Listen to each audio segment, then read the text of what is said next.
Automated counting machines, pwedeng ma-hack? What? Alright, kinasuhan ako ng COMELEC dahil sa isang video kung saan pinag-uusapan ko yung kahinaan ng automated counting machines or ACM at pwede ba silang ma-hack? Ito po si Attorney Harold Respicio at kinasuhan ako ng COMELEC at ipapadisbar din daw nila ako at tatanggalin din daw yung lisensya ko bilang CPA mula sa PRC. Wow! Nakakatakot, alright? Yung video na yon na sinasabi nila ay pinatanggal na nila mula sa Facebook. So, hindi nyo ma-access. So, pag-uusapan natin ngayong araw na ito kung ano yung laman ng video na iyon. Alright.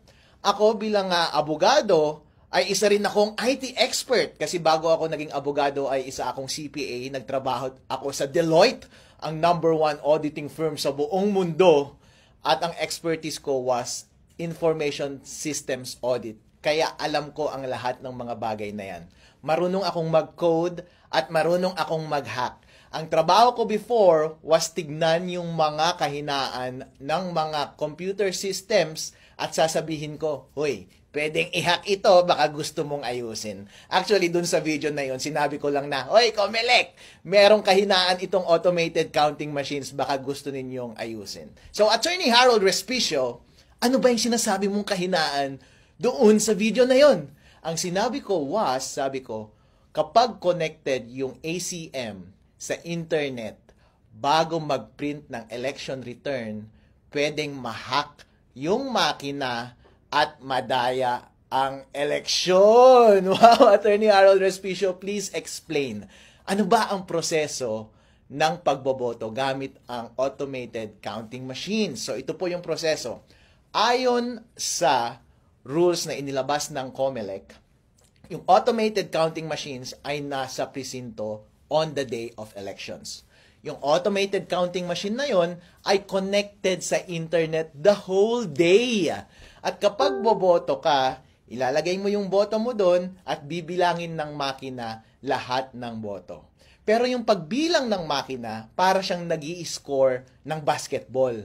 Habang bumoboto ang mga tao, merong running score. Pero hindi katulad ng basketball, yung score doon sa loob ng voting machine na yon, hindi mo nakikita. Walang nakakakita. At makikita lamang yung final score pagkatapos na ng pagboto matapos ang 7:00 ng gabi on election day. At lalabas yung information na yon sa pamamagitan ng pagprint ng election return. Tapos yung makina, ipapadala niya yung result sa servers ng COMELEC at yun yung official na returns ng election. Ang concern ko was, kapag konektado sa internet yung makina, bago mag-print ng election return at corrupted yung source code ng makina, pwedeng ma-hack ng isang hacker yung makina at dadayain yung lalabas na final score doon sa election returns at madadaya yung resulta ng election. Yun po ang puntos ko doon sa video na iyon. So, Attorney Harold Respicio, bakit pwede bang mabago yung source code ng isang makina? Well, ang binanggit ko doon sa video was, pwede on principle basta may physical access ka sa makina. Bilang eksperto sa IT, ikaw din, kapag bumibili ka ng gadget mo doon sa Green Hills, di ba? Kapag nakaw yung cellphone na yon or nakaw yung laptop, pagdadalhin mo doon, babaguhin na nila yung source code ng computer na yon kahit may password pa yung device na yon. Kasi, ang basic principle ng information system security is, basta may physical access sa device, ang isang masamang tao at gusto niyang baguhin yung source code ng makina na yon, pwede mong mabago yung source code ng makina na yon. So, on principle, ang mga makina ng pagboto, basta merong access ang tao dyan, pwedeng mabago yung source code. Ngayon, ang diniscuss ko doon sa video was, sige, sinesecure nga ng COMELEC lahat ng makina na iyon. Actually, meron bang opening, ang sinabi ko sa video is, meron bang opening or instance na baka hindi nakatingin yung gwardiya na merong bad actor doon at baguhin niya yung source code? Kayo na lang ang humusga, di ba? So, mahirap iwasan yon kasi kahit gaano ka pa ka-stricto sa pagbantay ng makina, kahit konting sandali lamang na merong access ang masamang tao doon sa makina, halimbawa, galing sa loob ng gobyerno, kung gusto nilang dayain yung eleksyon, pwede nilang dayain yung eleksyon. Yun yung binanggit ko doon sa video na iyon. Ngayon, hindi mo maiiwasan yung bagay na iyon. Kaya, ang alternatibo mong solusyon dyan ay, kapag nagtanim sila ng masamang code, source code, doon sa makina at may opening sa hacker, pwedeng i-hack. Dapat ang gawin mo, during election day, wag mo siyang i-connect sa internet. Kasi kahit corrupted yung source code nun, kahit ano pa ang gawin ng hacker, hindi niya ma-access yung device. Therefore, hindi niya mababago yung score. And kapag hindi niya nabago yung score, ang lalabas na score ay yung tamang score sa makina at walang magagawa yung makina. Once i-connect mo na siya sa internet later at ipadala mo yung results sa server ng COMELEC, hindi mahirap nang dayahin yun kasi may kopya na lahat ng watcher ng totoong resulta ng eleksyon. Yun yung binabanggit ko na pwedeng opening doon sa video na iyon.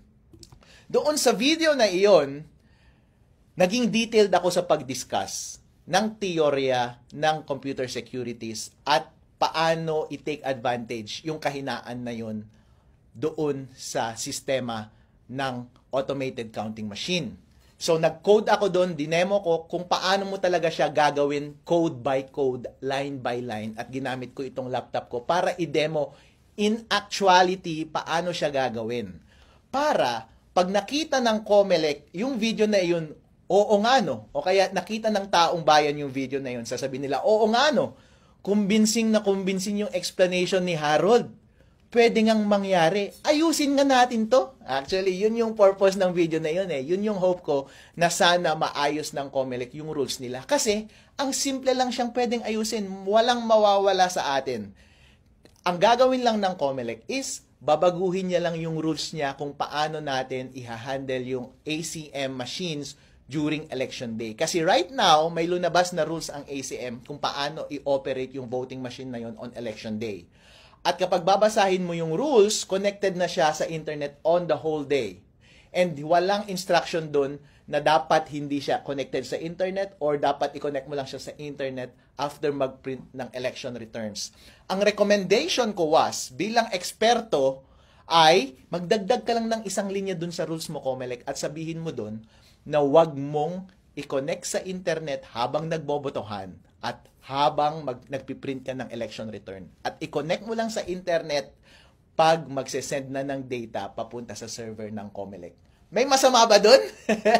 Walang masama dun.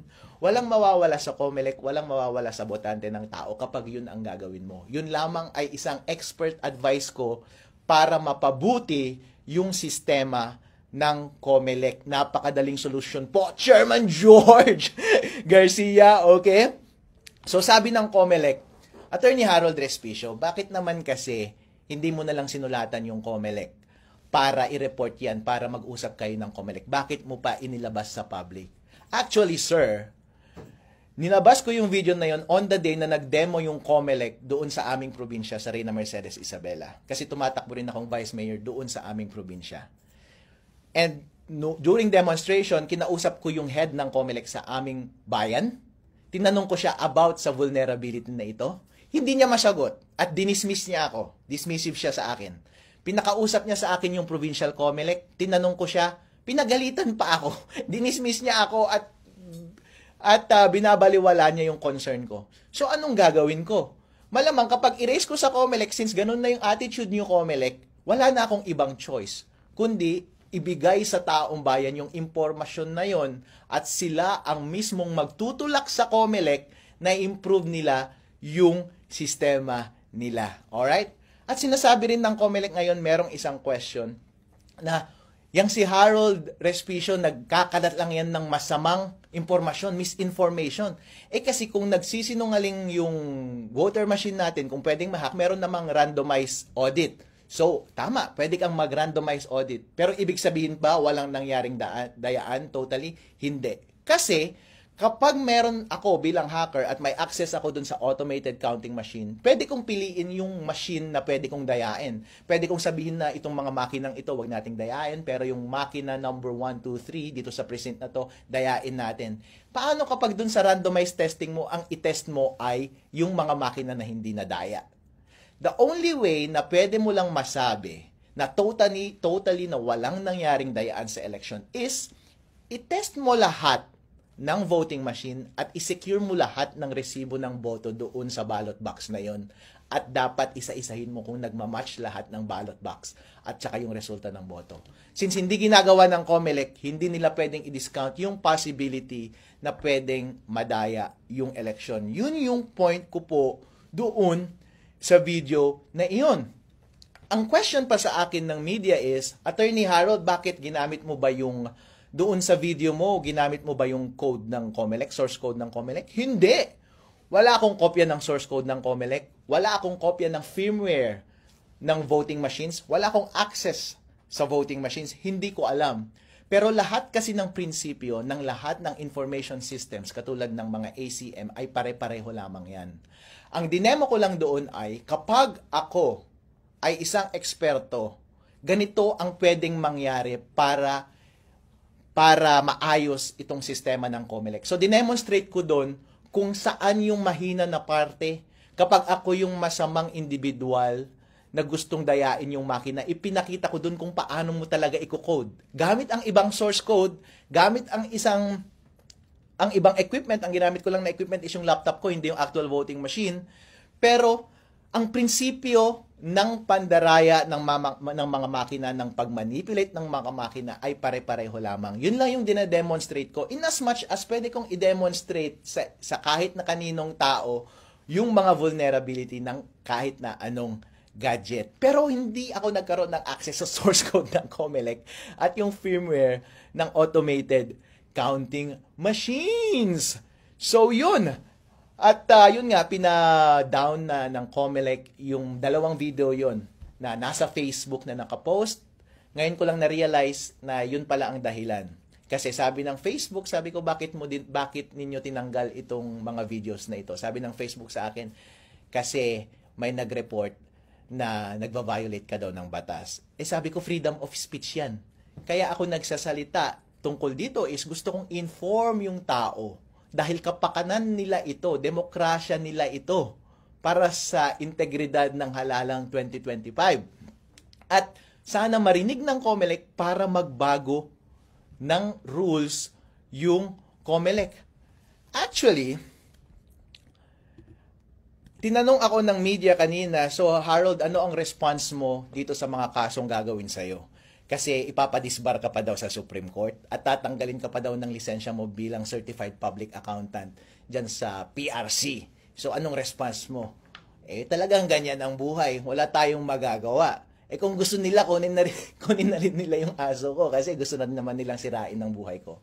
Pero ang bottom line is, Chairman George Garcia, pagkakataon mo to na patunayan ang iyong sarili. Legacy mo ito. Hindi ko alam kung ito ang una o huli mo bilang chairman ng COMELEC. Gusto mo bang matandaan bilang chairman ng COMELEC na nagpapatahimik sa mga concerned citizen na gusto lamang ng tapat na eleksyon? Or gusto mo makilala bilang isang professional at mature na commissioner na nakikinig ng feedback, especially mula sa expert, at titignan mo yung sistema mo kung tama ba o mali. At kung tama, babaguhin mo. At kung hindi naman totoo yung sinasabi ni Attorney Harold Respicio, and then let the public judge for themselves. Dahil pinakamahalaga po lahat ang kalayaan ng tao na magsalita. Nangyari na po ito paulit-ulit sa maraming gobyerno sa buong mundo, kung saan merong mga taga-tuligsa sa gobyerno at pinapatahimik nila yung taong iyon. Pagdating sa huli, ang talo ay yung mga abusadong gobyerno na iyon. Pagdating sa huli, ang katotohanan pa rin ang lalabas. Kaya ang advice ko sa COMELEC ay, kung sa tingin ninyo, aatras ako sa informasyon na to, or aatras ako sa kandidasiya ko, bilang Vice Mayor ng Reyna Mercedes ng Isabela, well, hindi ko gagawin yun. Dahil nagtitiwala ako sa ating batas na ang tama at ang karapatan nating mga individual na malaman ang lahat ng transaksyon ng gobyerno ang siyang magwawagi sa huli. So, yan po. Ako po si Attorney Harold Respicio and this is The Respi Show!